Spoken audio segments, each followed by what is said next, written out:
Welcome to the new episode of my channel. আমি অরিত্র। এখন এই ভিডিওর মধ্যে আমরা কথা বলবো হচ্ছে ভূত তেরিকি বলে সিরিজটা নিয়ে, ওয়েব সিরিজ যেটা হইচইতে চলে এসেছে। 5টা এপিসোড রয়েছে। কৌশিক হাফিজি এটা ডিরেক্ট করেছেন এবং অনির্বাণ ভট্টাচার্য ক্রিয়েটিভ ডিরেক্টর হিসেবে রয়েছেন এবং এখানে লিড চরিত্র প্লে করছে আভেরি রয়েছে, ঐশ্বর্য রয়েছে এবং দীপান্বিতা। এরা তিনজন রয়েছে। এটা লিড চরিত্র করছে। এছাড়া দুর্বার শর্মা রয়েছে ফিল্ম ডিরেক্টরের ভূমিকাতে। তো বেসিক্যালি এটা বেসিক্যালি বল্লভপুরের রূপকথার যে টোনটা ছিল, বল্লভপুরের রূপকথা সিনেমাটা আপনারা যদি দেখেছেন, সেই যে একটা হিউমারাস টোন সেটা, এবং তার সাথে কাইন্ড অফ একটা ভূতের ভবিষ্যতের মতো একটা ভাইবও রয়েছে। ভূতের ভবিষ্যতে যেরকম একটা গোস্টরা একটা জায়গাতে রয়েছে, তারপরে সিনেমা বানানোর একটা ব্যাপার আছে, সেটাও ছিল আর কি, আপনারা দেখেছেন। তো সেই দুটোর কাইন্ড অফ একটা ককটেল বলতে পারেন। তো এরকম কাজ, এরকম নয় যে কাজ হিসাবে এটা খুব নতুন হয়েছে।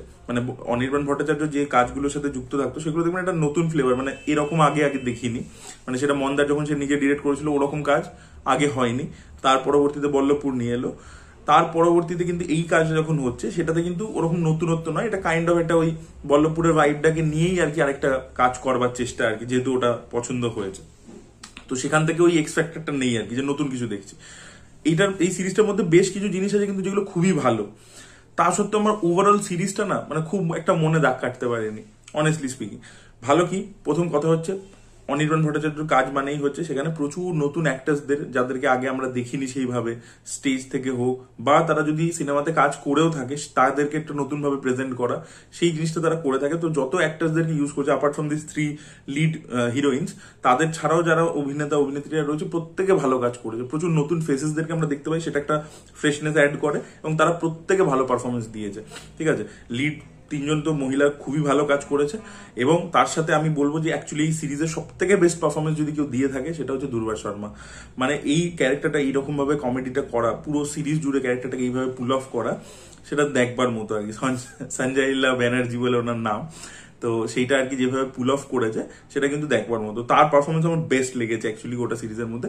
আর আরেকজন ভদ্রমহিলা রয়েছে যে একটা বুড়ি পেতনি টাইপের করেছে, সবাইকে শরবত খাইয়ে খাইয়ে মারে। তো সেই চরিত্রটাও বেশ মজার ছিল এবং সেই মহিলার পারফরমেন্সও খুবই ভালো।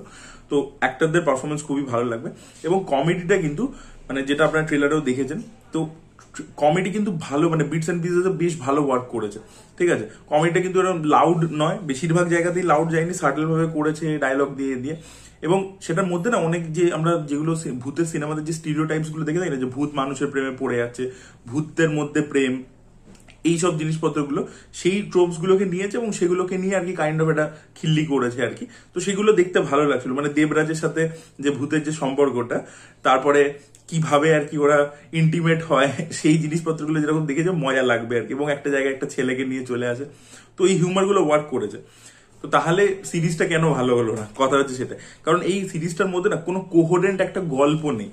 আপনার মনে হবে কি যে টুকরো টুকরো সিন হয়ে যাচ্ছে, ঠিক আছে, কিন্তু যে সেটা জুড়ে যে একটা কোহেরেন্ট গল্প কোনো দিকে এগোচ্ছে, একটা পারপাস আছে, একটা সেন্ট্রাল কোনো কনফ্লিক্ট আছে, সেটা অ্যাজ সাচ কিছু নেই।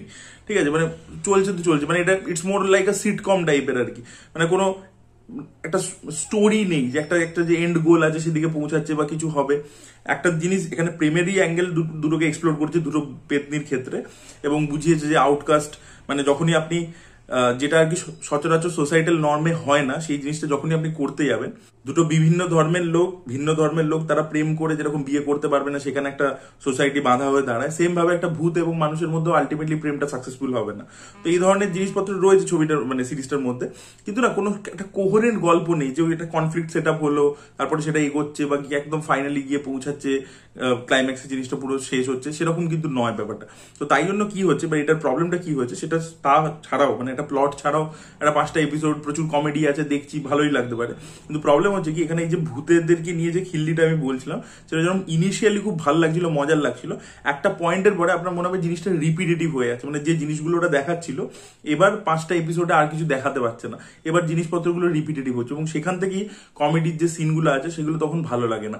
যেরকম একটা রয়েছে, একটা ফাংশন করছে ভূতেরা মিলে, ঠিক আছে, তো সেই যে ফাংশনটা দেখিয়েছে সেখানে ওরা ওই দুর্বার শর্মার পিছনে পড়ে যায়, ওই জায়গাটা কমেডিটা একদম জমে না, ওখানটা আবার জিনিসটা একটু লাউড হয়ে গেছে। তারপর একটা আছে যে কতগুলো বাচ্চা শিখতে এসছে আর কি, একটা স্কন্দ কাটাকে নিয়ে ওরা খেলা শুরু করে দেয়, সেই বাচ্চাগুলো ভূত বেসিক্যালি। ওই সিনটাও মজাটা একটা পয়েন্টের পরে হারিয়ে যায়। তো একটা আমার মনে হচ্ছে lack of a coherent story ঠিক আছে, যেটা আর কি একটা পুরো সেন্ট্রাল কনফ্লিক্টকে এস্টাবলিশ করে যাবে, সেইটা যেহেতু ছিল না তাই জন্য বোরিং লাগছিল। এবং দ্বিতীয় হচ্ছে যে কমেডি সিনস গুলো প্রথমে ওয়ার্ক করছিল, যে জিনিসগুলো, যে ট্রোপস গুলো, সেগুলো একটা পয়েন্টের পরে আর ওয়ার্ক করা বন্ধ করে দেয়। আর আরেকটা জিনিস আমার প্রবলেম মনে হয়েছে, যে সিরিজটা যেভাবে এন্ড হয় না, সেটাও আপনার ভালো লাগবে না, মানে আমার তো অ্যাটলিস্ট ভালো লাগেনি। আর অনির্বাণ ভট্টাচার্য, আমি বুঝতে পারছি তারা গান, তো তাদের যে দল আছে যারা এগুলোর সাথে ক্রিয়েটিভলি অ্যাসোসিয়েটেড থাকে, তারা গান করতে ভালোবাসে, কিন্তু তা বলে মানে যে কোনো জায়গায় যে কোনো রকমের গান ব্যবহার করে দিচ্ছে। এই যে শেষে একটা গান হঠাৎ করে এলো, এটা কি প্রয়োজন ছিল আমি জানি না। আর এখানে কিছু জায়গা আছে যেখানে না মানে সেক্সুয়ালিটিটাকে একটু বেশি করে হাইলাইট করে দেখিয়েছে, যেটা আমার মনে হয়নি যে দরকার আছে। মানে একটা হচ্ছে কি অর্গ্যানিক্যালি দরকার আছে গল্পের মধ্যে, ঠিক আছে, যেটা আমি বললাম যে দেবরাজের সাথে যে সাবপ্লটটা আমরা দেখতে পাই সেক্সুয়ালিটি, সেটা যেরকম মজা লাগছিল, গল্পের প্রয়োজনে দরকার পড়ছিল। ঐশ্বর্য সেনের যে ক্যারেক্টারটা, তাকে নিয়ে একটা জিনিস দেখিয়েছে, আপনারা দেখবেন, ওটা প্রয়োজনটা ছিল না।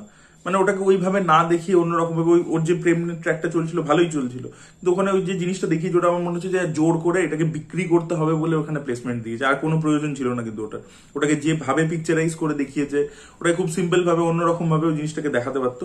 ওটা কিন্তু ওরকম যে পোর্ট্রেয়ালটা, যে জেন্ডার সোয়াইপ করে করে যেটা করবার চেষ্টা করছে, সেটা মানে একটা আপনি এইভাবে ইন্টারপ্রেট করে দেখতে পারেন যে অ্যাকচুয়ালি যে ওই যে বললাম যে যেগুলো সোসাইটির নর্মের বাইরে, সেগুলো সবকে ওখানে দেখাচ্ছে আর কি।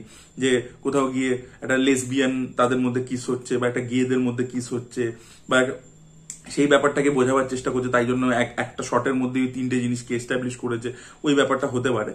কিন্তু ওটা মানে জাস্ট একটু ফোর্সফুল আমার মনে হয়েছে, সিরিয়াসলি বলছি। সো ওভারঅল মিলিয়ে আমার ওই যে বললাম যে একটা মিক্সড ফিলিং আর কি। প্রথম দিকে সিরিজটা যখন শুরু হয়েছিল, প্রথম দিকটা খুব মজাদার লাগছিল, পরের দিকটা বোরিং লাগছিল, বড় হয়ে গেছে, মানে মনে হচ্ছিল যে আর কোনো গল্প যেহেতু নেই, আর যেহেতু কিছু কমেডি সিনগুলো রিপিটেটিভ লাগছে, তাই জন্য একটা পয়েন্টের পরে বোরিং লাগছিল বেসিক্যালি। সো এটাই বলা ছিল। আপনাদের কি মতামত অবশ্যই কমেন্টে লিখে জানাবেন। এই ভিডিওটা ভালো লেগে থাকলে লাইক করুন, শেয়ার করুন, চ্যানেলটি সাবস্ক্রাইব করতে ভুলবেন না।